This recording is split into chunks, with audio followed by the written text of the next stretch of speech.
en esto de jugarle a los pronósticos.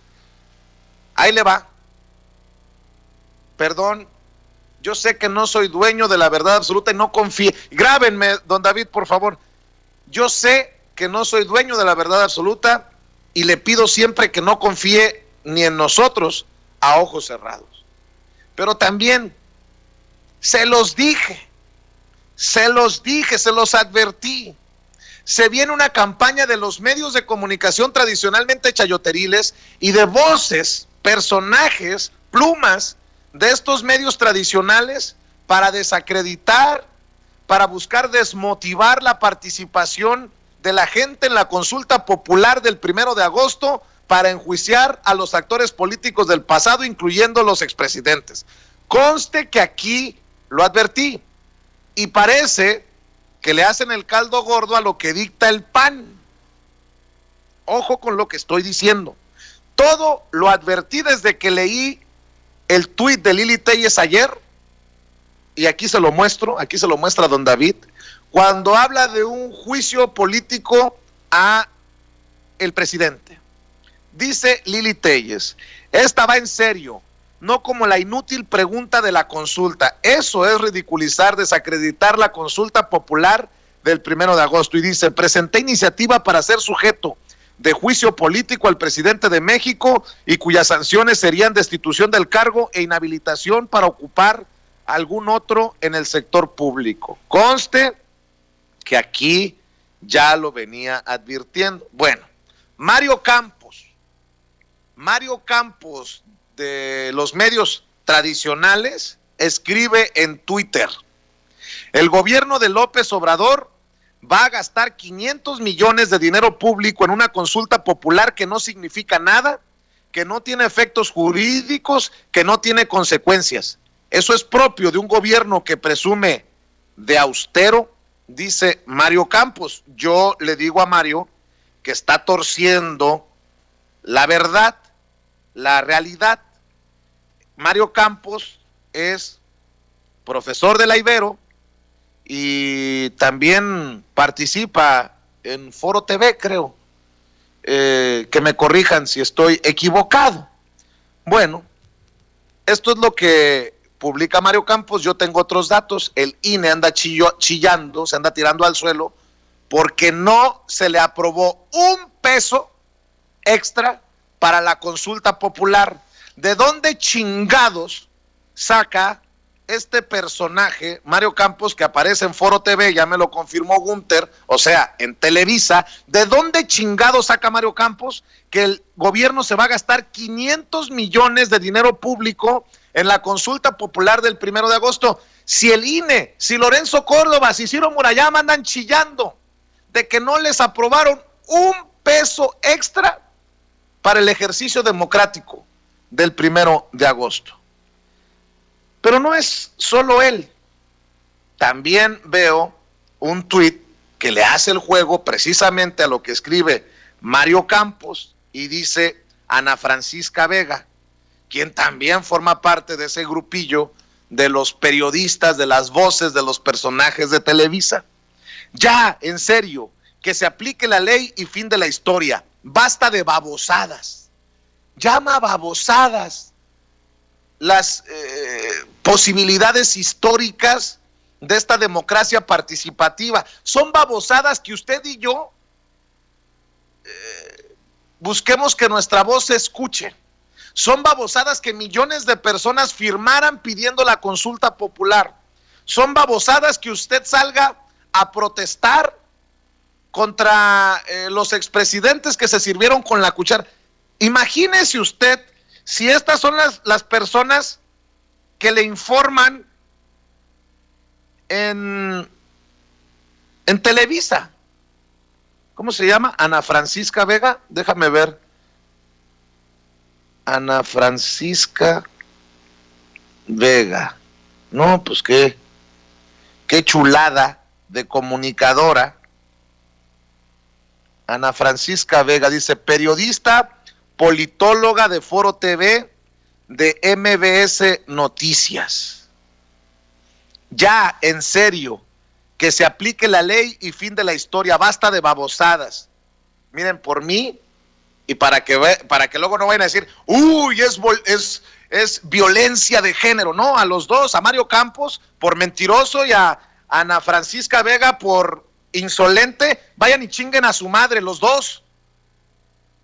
Pero no son los únicos.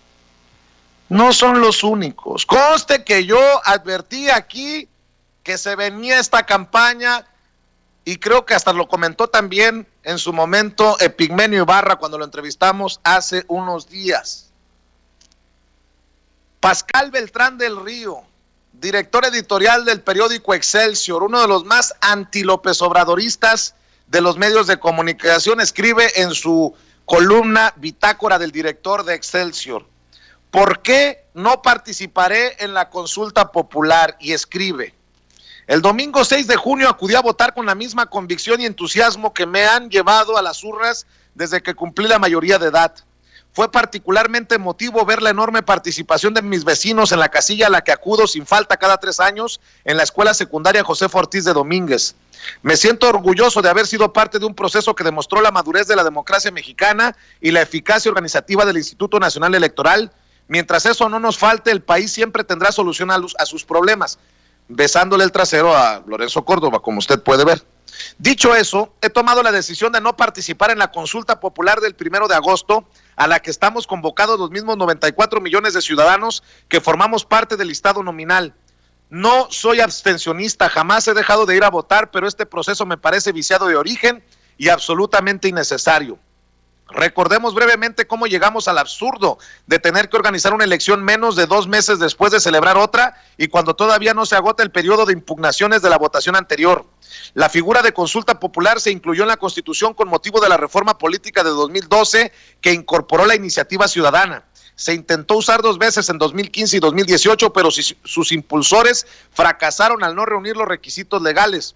Durante la campaña electoral de 2018, el entonces candidato Andrés Manuel López Obrador quiso distinguirse de su contrincante Ricardo Anaya, quien prometió que de ganar los comicios metería a la cárcel a los expresidentes Enrique Peña Nieto y Felipe Calderón. El tabasqueño calificó de demagogo a Anaya y lo retó a explicar cómo lo haría. Hasta entonces López Obrador se había manifestado por cerrar el capítulo del pasado. Hablaba de perdón, no olvido, de buscar la reconciliación y no aplicar la persecución. Sin embargo, el planteamiento de Anaya hizo que su idea de reconciliación fuese confrontada. El 25 de marzo de 2018 en Guadalajara, al reunirse con víctimas de la violencia, López Obrador negó que fomentara la impunidad. Esto lo llevó luego a decir que de ganar las elecciones convocaría una consulta para que la gente decidiera cómo resolver el tema del pasado, aunque siempre dejó claro, lo sigue diciendo hasta hoy, que él no está de acuerdo en someter a juicio a los expresidentes porque lo más importante es evitar la corrupción del futuro. Ya como presidente, López Obrador promovió la reforma del artículo 35 constitucional que tutela la consulta popular. Pero como no tiene mayoría calificada en el Senado, el oficialismo aceptó la exigencia de la oposición de que esta no se llevara a cabo el día de las elecciones, cosa que también ocurrió con la figura de revocación de mandato, por el temor de que el presidente la usara para orientar el voto a favor de su coalición.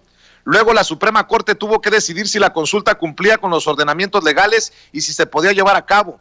Por 6 votos a 5, los ministros avalaron el ejercicio, pero cambiaron la pregunta propuesta por el presidente.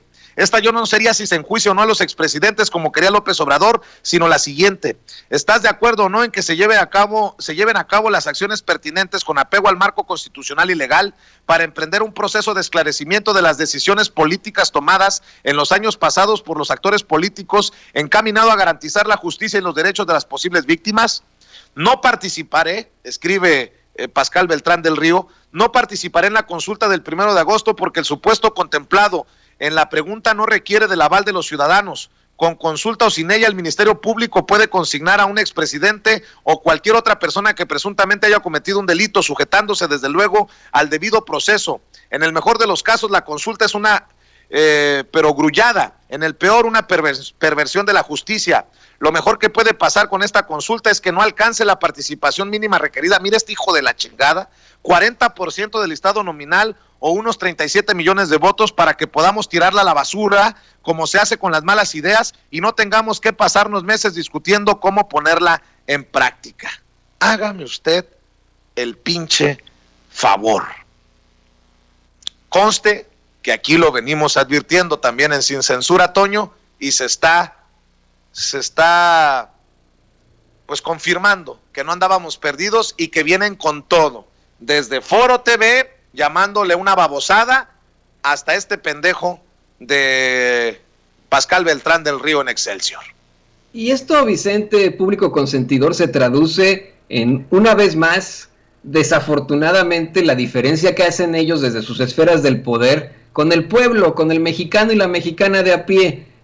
Quiere plantear Pascal Beltrán del Río como si se tratara de una babosada, la consulta para enjuiciar a expresidentes y etcétera, pero esa es la voz del pueblo. Y mira, hay algo que es extremadamente claro desde tiempos romanos, que fue cuando se creó esta locución: Vox Populi, Vox Dei.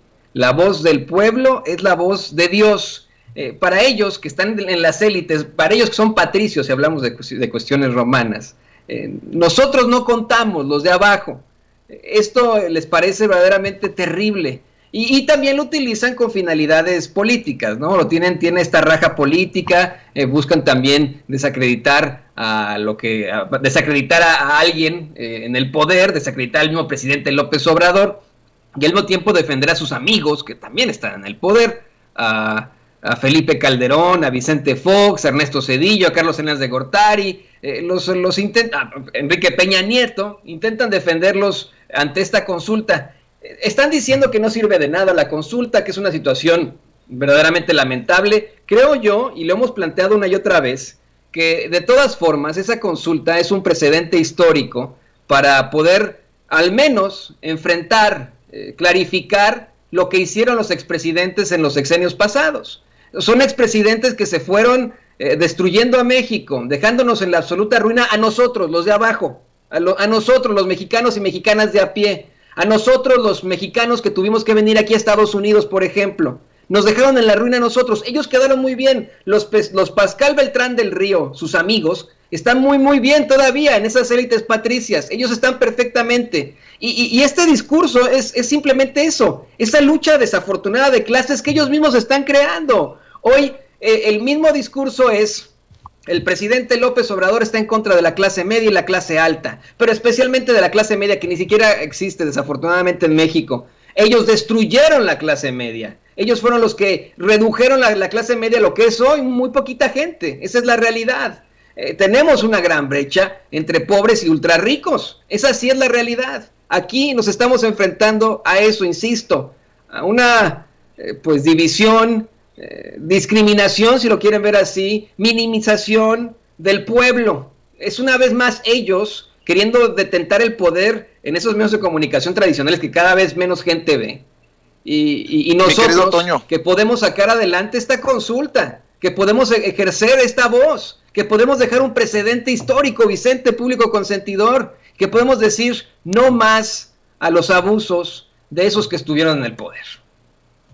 Creo que sería importante, Toño, volver a sacar entre nuestros archivos cuánto dinero recibieron en publicidad oficial, entre comillas, cuánto recibieron de apoyo económico, de apapacho económico, estos medios de comunicación, Excelsior incluido, en donde escribe Pascal Beltrán del Río, Televisa, en donde trabajan Ana Francisca Vega y Mario Campos, y todos esta bola de cabrones, ¿cuánto recibieron en el gobierno de Peña Nieto, en el gobierno de Calderón, en el gobierno de Fox, y no sé si alcancemos a encontrar datos del gobierno de Zedillo y el gobierno de Carlos Salinas de Gortari? Porque solamente así entenderemos estas campañas contra la consulta popular. Y otra cosa importante, le presentaba hace rato